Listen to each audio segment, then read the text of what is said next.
War 1, Season 30. This time we're against ASR. So a very strong Masters Alliance. Some people joke around because they got docked a few times, but they've always been a pretty solid alliance. It's always been one of the hardest defences to get by. And we're coming into this war here, obviously it's a fresh season. So the assignments this time was Quake, Human Torch, and War. Quake in this season is going to be a little bit weird because everyone's going to be running high ground, so you're going to have to dodge them defenders.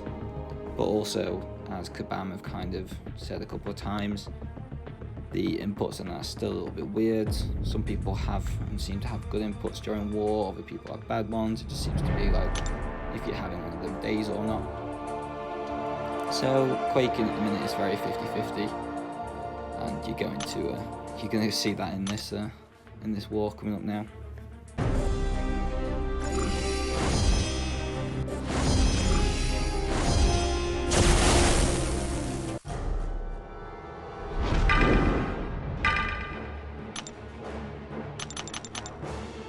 So here the assignment is Human Torch. Now, I can't tell you how many times I've done Kitty Pryde with Human Torch.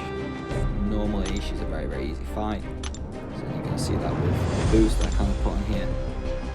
Apologies to the Alliance, but I just didn't expect this to be a tough fight at all. So I was like, oh, need to be a worry. And yeah, we're going into this fight here. So this is the Aggression Fury and the Strike Banknote.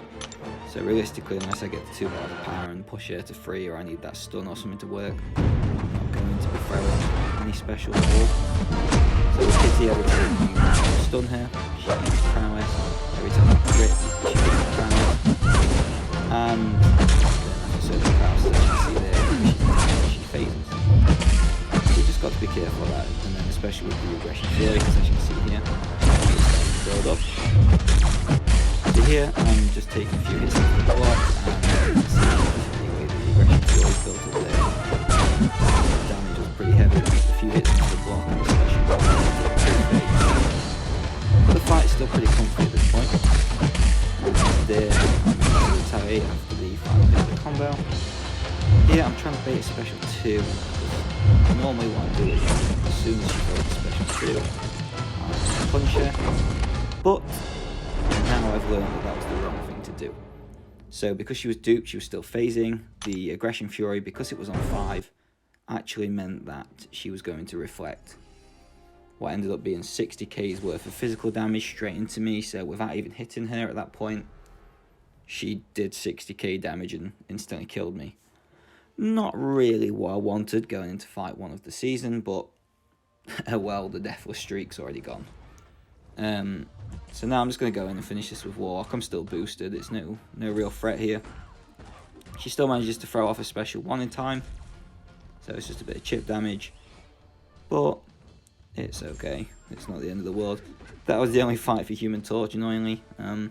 We've discussed it, and obviously we're not going to be using Human Torch for that fight again, especially not if we're sending a mug like me.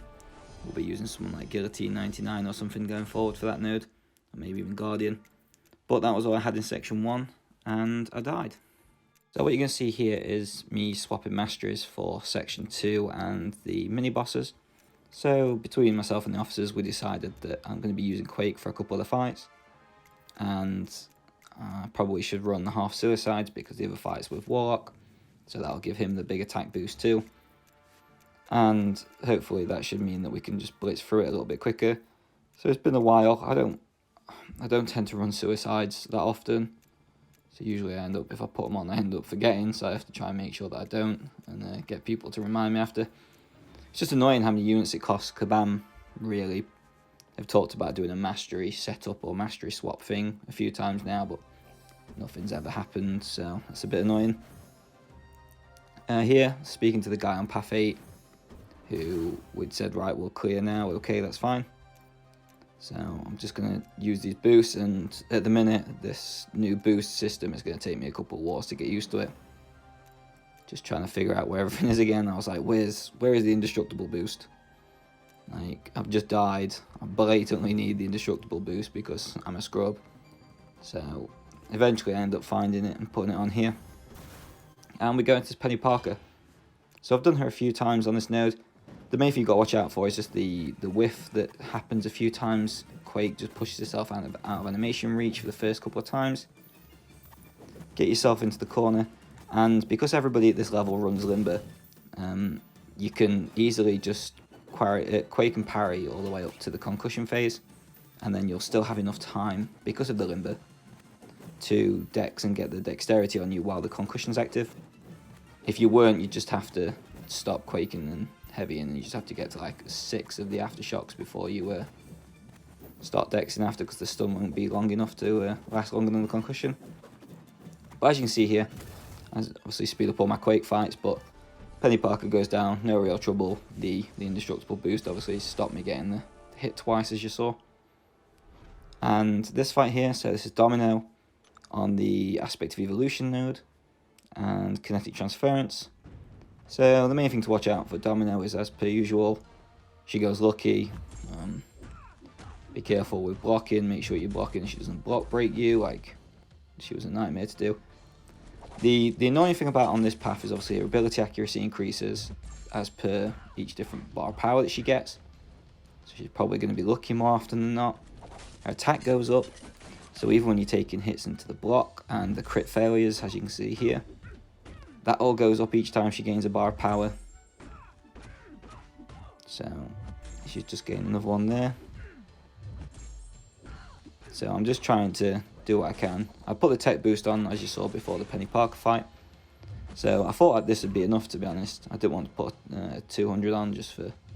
I thought I'd be overkill. But it does a good amount of health. Just not enough to keep pushing me back to a special 2 each time. So that's fine. We can just do this. Dodge around her lucky there. And again, she goes lucky and evades again. So yeah, it's an interesting fight. Domino always is an interesting fight. Don't think it really matters where people put her on the map. She can always be a pain for people to deal with. But luckily, there we go, we finished that fight off there. And that was Warlock's last fight of the war. So, just one more fight to do now. It should cut across in a second, hopefully. And just move up to press X just to make sure everybody else has enough energy. And yeah, so at this point, this is where I'm getting a little bit nervous, because what should have been the only difficult fight of my war turns out, yeah, it's a difficult fight. It's a little bit stressful with Quake, especially on the Stunning Reflection node. You know, if you parry or anything like that, you're going to get your backside handed to you. And Weapon X obviously goes unblockable and unstoppable and stun immune, so that's the reason why you can Quake it.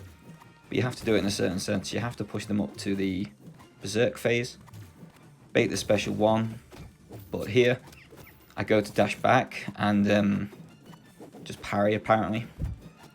He catches me with a few hits there, and I got lucky because he wasn't actually in the Berserk phase when he hit me. His crit rate was lower and all the attack stats were lower for Weapon X. So normally if that was to happen in this phase now, I'd be dead. With an indestructible boost even so, 2 hits after the indestructible ran out on the bleeds probably would have killed me. But we didn't, we got lucky. Maybe kabam and thought, you know what, that was a little bullcrap parry there, you didn't mean to do it. We recognised that. You just tried to swipe back to Dex, bait the special 1, and they just let me off, I don't know. But we got away with it. And as you can see, it's just a long fight. Even with suicides on, this is medium well boosted. Like, I wasn't going to use a 30% for this war. I probably should, but I just didn't.